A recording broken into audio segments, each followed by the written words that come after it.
Hello friends, welcome to Exampur. तो दोस्तों, मैं कुलजीत आज फिर आपका स्वागत करता हूं आपकी द हिंदू एडिटोरियल की क्लास में। दोस्तों, आज है 1 अक्टूबर 2019 और ये क्लास रोज सुबह 6 बजे होती है। ये क्लास यूपीएससी एसएससी के लिए इंपॉर्टेंट है। दोस्तों, बैंकिंग के जैसे एग्जाम्स चल रहे हैं तो ये क्लास बैंकिंग के लिए भी बहुत इंपॉर्टेंट है। दोस्तों, इसमें आज हम 2 आर्टिकल करेंगे। मुख्य तौर पर देखिए, ये सोशल मीडिया के ऊपर है कि सोशल मीडिया का जो इस्तेमाल किया जा रहा है गलत तरीके से, उसके ऊपर एक रिसर्च हुई है, उसके ऊपर है। और ये है आर्टिकल जो नरेंद्र मोदी जी ने, देश के प्रधानमंत्री जी ने जो यूनाइटेड नेशन में स्पीच दी है, ये उसके ऊपर है। ठीक है दोस्तों, जरा देख लें। स्टार्टिंग करें यहाँ से।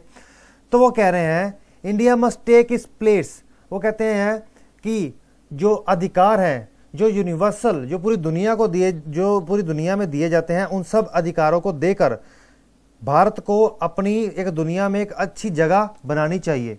ये बात कर रहे हैं राइटर।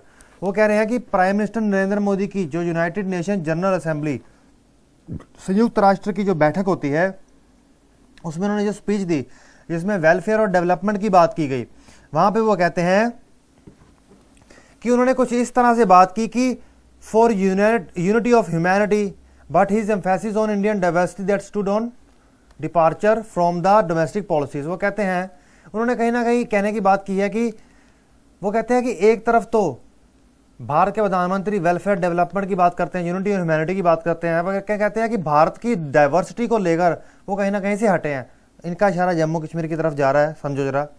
तो वो कह रहे हैं कि इंडिया अचीवमेंट्स, इंडिया कहते अचीवमेंट्स उन्होंने गिनवाई, जैसे उन्होंने हाउसिंग सेक्टर में गिनवाई, घर दिए जाते हैं, सैनिटेशन में गिनाई, हेल्थ केयर में गिनाई, बैंकिंग में गिनाई, एजुकेशन में गिनाई।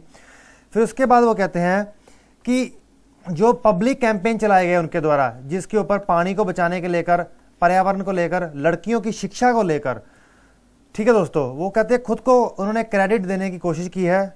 उसके बाद वो कहते हैं कि Modi has consistently presented material development as an end. ठीक है दोस्तों, अब देखो समझने की बात है कि ये कहां से कहां बात को लेके जा रहा है, और भी बात को आपको समझ आएगी, मेरा सुन लीजिए। फिर वो कहते हैं कि other makers of progress such as expansion of freedom and equity, this idea is also the explanation of his government's policy on Jammu Kashmir. वो कह रहे हैं कि जो ये प्रोग्रेस की बात करते हैं, एक्सपेंशन ऑफ फ्रीडम और इक्विटी की, वो कहते हैं कि idea is also the explanation of governments policy on Jammu Kashmir के ऊपर, जो उसकी पॉलिसी है उसके ऊपर भी ये रिफ्लेक्ट करने की जरूरत है, वो कह रहे हैं।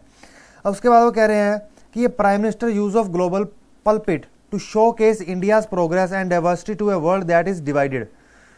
देखो, वो कहते हैं कि जो इनका तरीका है दुनिया को ये प्रदर्शित करने का, हमारी विविधता, तो वो कहते हैं वो कहीं ना कहीं वर्ल्ड से डिवाइडेड है। वो कहते हैं delivered message of unity would have a inspiring for all the Indians. वो कहते हैं कि हालांकि यूनिटी का मैसेज जो भेजने में कोशिश कर रहे हैं, उसमें कहते हैं कि वो क्या है, इंडियंस को इंस्पायर करने में कामयाब है, लेकिन अब समझने की बात है।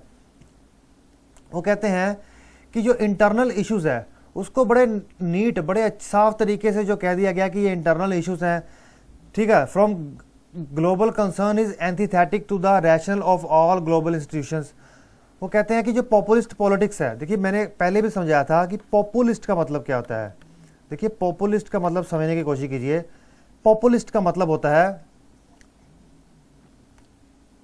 जो सरकार, ये समझ लीजिए कि 1% व्यक्ति, अमीर वर्ग के लोग आ जाते हैं और बाकी 99% जनता, जो कुछ इस जनता में से निकल के कुछ ग्रुप ऑफ पीपल इस जनता को कहते हैं कि हमें इन लोगों के खिलाफ खड़ा होना है, कुछ वर्ग के लोगों के खिलाफ, तो उसे पॉपुलिस्ट तरह के पॉलिटिक्स कह देते हैं। ठीक है दोस्तों, तो वो कह रहे हैं कि जो पॉपुलिस्ट है around the world has sought to privilege national sovereignty over universal.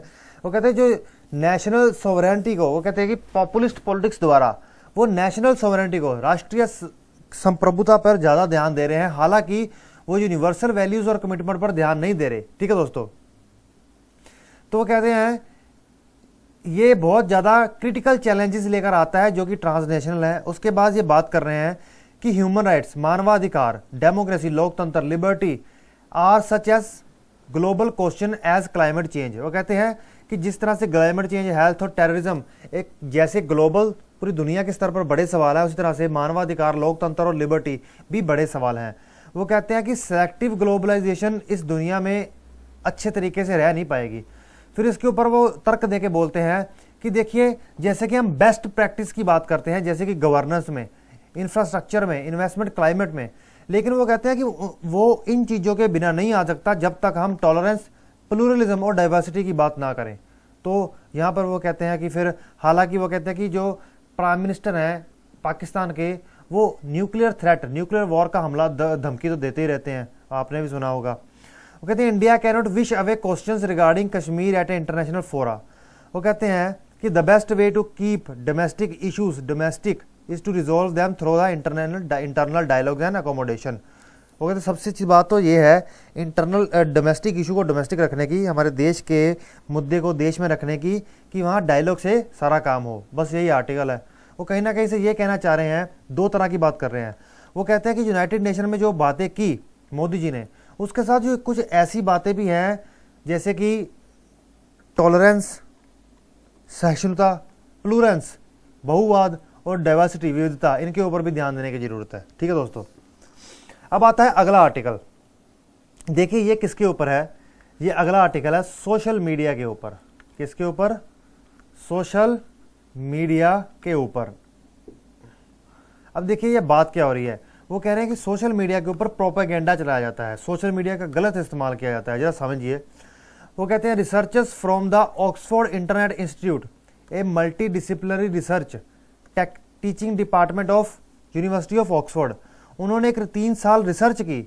उस रिसर्च के तहत बाद में वो रिसर्च पब्लिश हुई। किसके ऊपर रिसर्च की? Manipulation of social media, social media का गलत इस्तेमाल किस तरह से किया जाता है।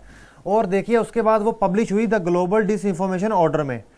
वो कहते हैं बड़ा डिस्टर्बिंग खुलासे निकल के आए उसमें।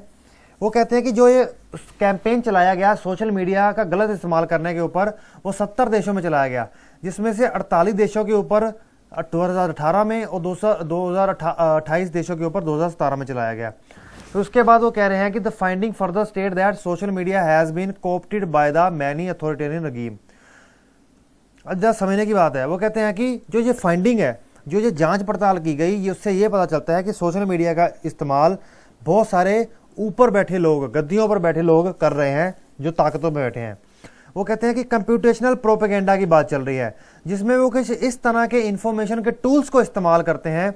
उनको वो 3 भागों में बांटते हैं, जैसे कि फंडामेंटल राइट्स को किसी ना किसी तरीके से दबाना, दूसरा डिस्क्रेडिट पॉलिटिकल ओपोनेंट्स, जो उसके दूसरे पॉलिटिकल ओपोनेंट्स होते हैं, जो विपक्ष के लोग होते हैं सरकार में, उसको कहीं ना कहीं से उनकी कीमत घटाना, ड्राउन आउट डिसेंटिंग ओपिनियंस। वो कहते हैं study explain how a handful of sophisticated state actor are use. वो कहते हैं स्टडी ने कहीं ना कहीं ये बताया कि किस तरीके से कंप्यूटेशनल प्रोपेगेंडा यूज करके इन्फ्लुएंस किया जाता है लोगों को। फिर वो कहते हैं कि Facebook Twitter attributed foreign influence operations to 7 countries. जो फॉरेन इन्फ्लुएंस इन्फ्लेशन है, इन्फ्लेशन कह रहा हूँ, इन्फ्लुएंस है, प्रभाव है, वो भी कहीं ना कहीं 7 कंट्रियों पर दिखाया गया, जिसमें भारत भी एक देश आता है। उनके अलावा China, Pakistan, Iran, Russia, Saudi Arabia और वेनेजुएला जैसे देश आते हैं। तो कहते हैं ये बहुत खतरनाक बात है। उसके बाद बात करते हैं गुड इन्फॉर्मेशन। यहाँ पे वो बहुत जरूरी बात कर रहे हैं। वो कह रहे हैं देखिए कि ठीक है, यहाँ पे गलत इंफॉर्मेशन तो सोशल मीडिया द्वारा फैलाई जा रही है, लेकिन साथ में एक और बात भी है। वो एक बात ये है कि जो ये इंफॉर्मेशन फैलाई जा रही है, वो कहते हैं कि बहुत सारे ऐसे सोल्जर्स हैं, जर्नलिज्म, पत्रकारों को एक तरह का वो सेना का जवान कह रहे हैं, जहां पे वो ऐसा ईमानदार जवान जो सही इंफॉर्मेशन, सही पत्रकारिता करने के लिए चाहता है, गुड डेमोक्रेसी को बनाए रखने के लिए, लेकिन कुछ ना कुछ है जो उनको रोक रहा है। वो ऐसा क्या है? वो कहते हैं उसको ठीक करने की जरूरत है। बहुत सही बात है, उसको ठीक करने की जरूरत है। तो फिर वो कहते हैं कि that is not only the true but believed. वो कहते हैं कि गुड इंफॉर्मेशन तो एक तो सिर्फ सही नहीं होती, गुड इंफॉर्मेशन एक सही चीज तो होती है, लेकिन एक बिलीव भी पैदा करती है, क्योंकि आजकल लोगों का ट्रस्ट खत्म हो चुका है सरकारों में। बिल्कुल सही बात है, हमारा भी हो चुका है। अब आप बताइए, आपको कोई नौकरी नहीं देगा, आपको अच्छा लगेगा क्या? रोजगार नहीं मिलेगा क्या? भाई मैं तो आपके साथ खड़ा हूं, मैं सीधा बता दूं, नौकरी दो तो बात बढ़ेगी, सीधी सी बात है भाई। उसके बाद जो अगली बात आती है, वो कह रहे हैं कि डिजिटल डिस्ट्रप्शन बहुत जबरदस्त लेवल पे किया जा रहा है। आपको पता ही है डिजिटल ही है जो सब कुछ। उसके बाद वो कहते हैं इनिशिएटिंग डायलॉग। वो कहते हैं इन सब के चलते अब हमें क्या करने की जरूरत है। वो कहते हैं कि आम स्तर पर लोगों को अपने घर में बैठे आराम को छोड़ना होगा। मैं आपको भी कह रहा हूं और मैं खुद को भी कह रहा हूं, हम जो अपने घरों में बैठकर आराम फरमा रहे हैं ना, जो मोबाइल चला रहे हैं उसको छोड़कर हमें बाहर आना होगा और ऐसी तरह के डायलॉग, बहुत सारे इनिशिएटिव, बहुत बड़ा एक प्लेटफॉर्म बना के शुरू करना होगा कि डायलॉग हो, इतना कुछ हो, लोग तय करें कि पार्टियां हमारे लिए क्या कर रही हैं, क्या गलत है जो कर रही हैं उनको करने से रोकना है, ताकि जब इलेक्शन आए तो हम प्रभाव डाल सकें। बहुत ज़रूरी है ये। बस यही सारा आर्टिकल दोस्तों। तो देखिए ज़्यादा मुश्किल नहीं था, पॉइंट्स जो 4-5 थे मैंने बता दिए।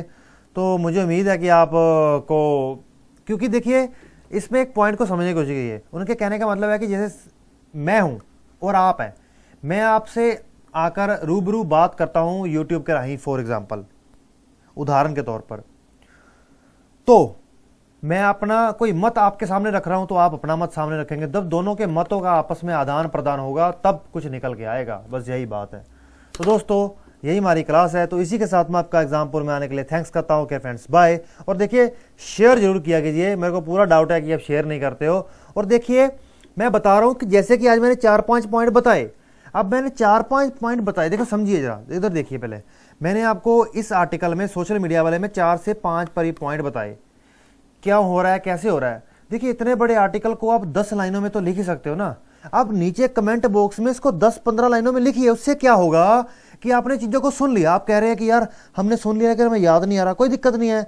वीडियो को दोबारा खोलो, पेज पे वो आइटम लिखो, फिर कहोगे कि मैं अगला भूल गया, समझ नहीं पाया कि अगला पॉइंट कौन सा। मैं कहूँगा दोबारा वीडियो में पीछे जाओ, फिर खोलो, और उसके बाद जब एक पेज में लिखने के बाद जब तुम कमेंट में लिखोगे ना, मैं तुम्हें बता रहा हूं, जो तुम्हें दिमाग में चीज़ बैठ जाएगी ना, कभी निकलेगी नहीं, और तुम पेपर में अव्वल आओगे। और मैं चाहता हूं कि तुम लोग अव्वल आओ। ऐसे ही कुछ बनेगा, वैसे नहीं कुछ बनना।